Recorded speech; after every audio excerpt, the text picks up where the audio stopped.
We're playing dirty with Tri-Brigade.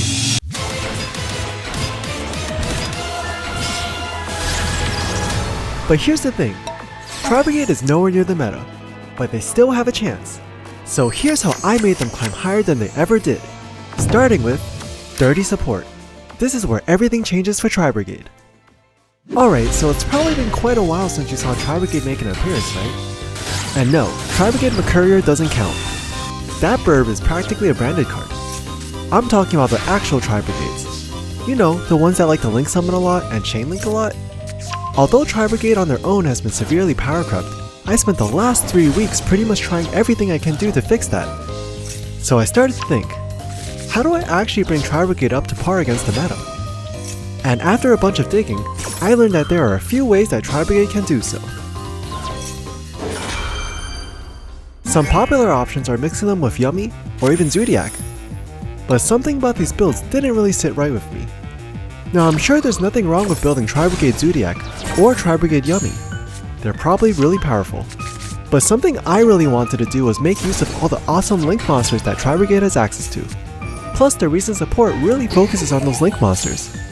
So I was pretty set on making that happen. But there was a problem.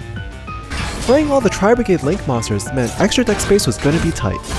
Like probably 1 to 2 spaces kind of tight. Plus Tri-Brigade does lock us into Beast, Wing Beast, and Beast Warriors. So I had to find the right archetype that would not only let Tri-Brigade play dirty, but also fit the way I wanted to play them. But you probably noticed by now which one I ended up going with. Radiant Typhoon not only brings out Beast and Beast Warrior monsters, but they also take up 1 extra deck slot. Awesome, they seem like a perfect fit. But here's the thing. I really had to make sure that Radiant Typhoon was actually enough to make Tri-Brigade play dirty. So after weeks of playtesting, I found that they most certainly are. And one big reason is this.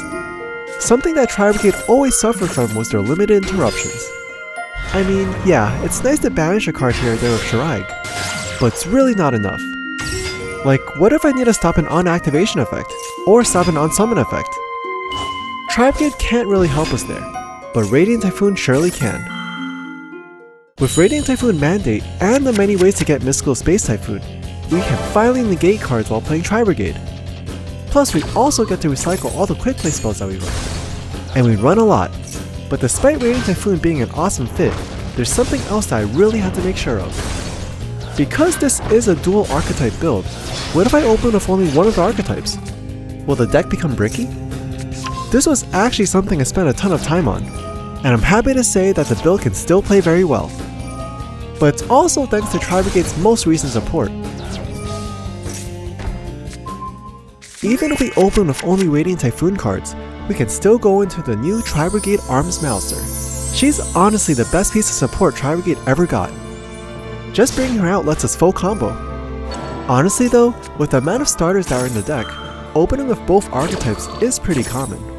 And when this happens, our board becomes even stronger. Alright, so it really sounds like we have everything we need to play dirty with Tri-Brigade, right? But we are still up against the meta. So here's the main question. What kind of boards can Tri-Brigade actually make?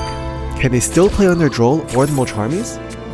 Well, this is where we get into dirty combos. These are the lines I use when pushing through ranked. Okay, let's say we open with just a single Tri-Brigade starter. What can we do here?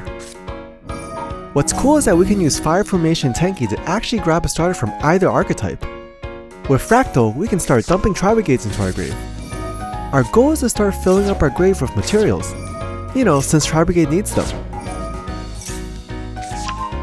You might think it's odd that we just cycled back to Fractal, but the difference here now is that we have materials in the grave. Our goal here is to bring out Tri-Brigade Arms Mouser. But here's the thing. She needs to be properly link summoned to use her effect, so we're going to use Snatchy as a stepping stone. With Arms Mouser, we'll be dumping Tri-Brigade Arms Bucephalus and Springan's Kit. Bucephalus dumps Dogman to give us access to Following the Virtuous during the end phase, while Springan's Kit lets us revive a Tri-Brigade to continue comboing. Just make sure to revive one that hasn't used its on-field effect yet.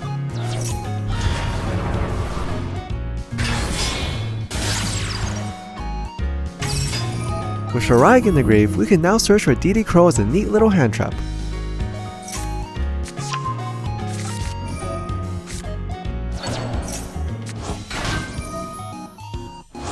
It's super important that Bearbrum is the last Tri-Brigade Link monster to leave the field, because it locks us into Tri-Brigades for the rest of the turn. With Bearbrum in the grave, we can grab our most important trap, Tri-Brigade Revolt. During the end phase, Dogwind now kicks in to let us grab Fallen and the Virtuous, which eventually lets us set another copy.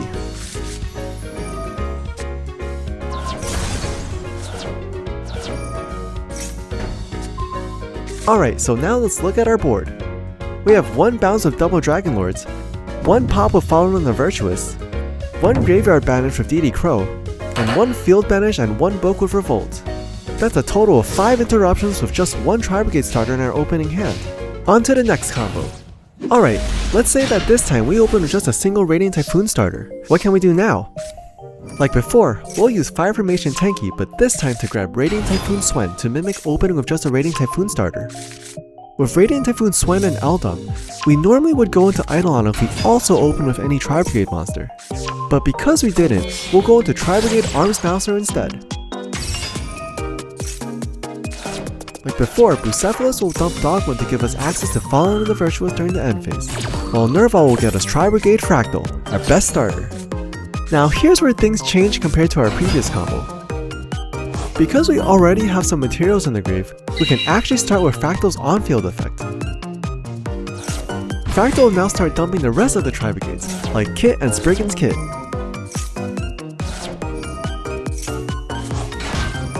Like before, we want to bring out double Dragon Lords before we link away Bearbrum, since we'll be locked at the Tri-Brigade zone. Before linking Bearbrum off, we'll revive the Tri-Brigade that hasn't used its on-field effect yet.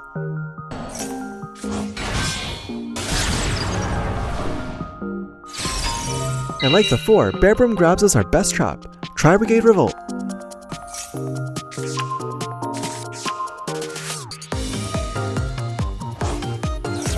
And at this point, a lot of the stuff in the previous combo is the same, where we get Tri-Brigade Rugal and DD Crow.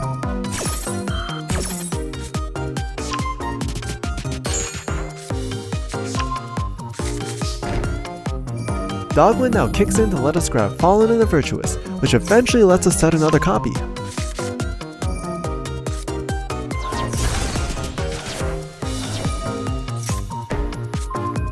So, where did we end up this time? We have the same 5 interruptions like the previous combo, but because we opened with Radiant Typhoon, we do get an extra MST. So we can see here that opening with just 1 starter from either archetype is still good. On to the next combo, and here's the dirtiest end board we can make. So let's grab both starters.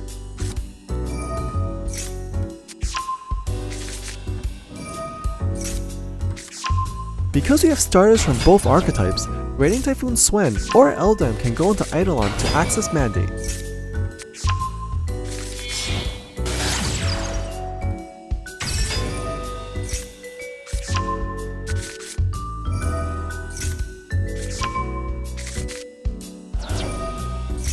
At this point, we already have 2 interruptions through Mandate.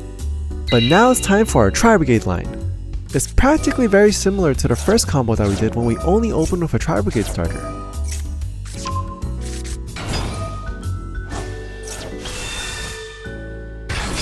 Alrighty, here's the important thing. Because we ultimately need all 4 of our back row spaces available next to Mandate, we do need to use Shiraig to get rid of Tenki.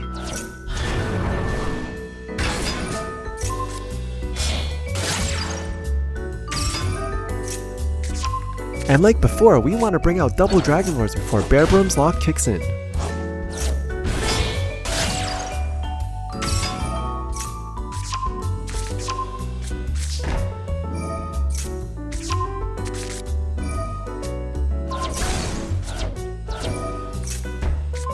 So this is Tri-Brigade's dirtiest end board. It looks pretty similar to our previous combo's board, but now we have 2 Mystical Space Typhoons plus Mandate. In total, this is 7 interruptions. Now, what happened to our combo when we get hit with a Molcharmy? So Molcharmies and Maxi does hit our combo line quite a bit, but on the bright side, we can still set up a small half board without summoning a whole lot. It looks something like this. The goal here is to just bring out Tri-Brigade Arms Mouser, so let's do that.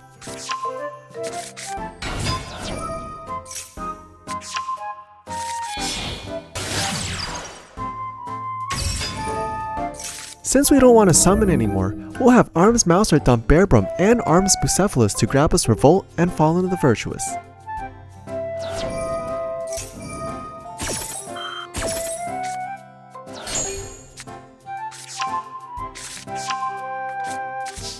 Now it's important here to use Fallen and the Virtuous to pop Arms Mouser because we need her in the grave for Revolt.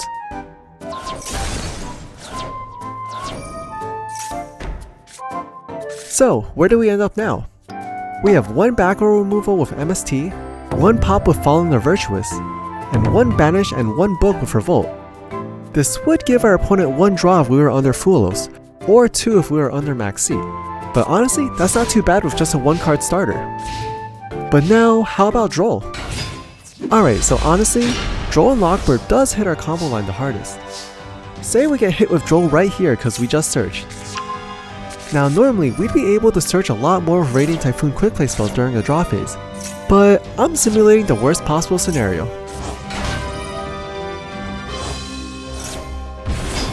And yeah, this is what the worst situation looks like. On the bright side, our deck does run a ton of quick play spells to activate on the draw phase, and hand traps to back this up, but Droll does still hit our deck pretty hard. So that's how Tri-Brigade finally plays dirty. If you enjoyed this video, please consider subscribing or give this video a like or even a hype. Your support means a whole lot to small content creators like myself. Plus, I love replying to all your comments. It lets me know that the stuff I create makes your day a little better. And that's awesome. But if you're looking for another cool deck, maybe you want to check out my other video where I showcase one of the coolest ritual archetypes. It's super awesome. Anyways, thanks for stopping by. Bye bye!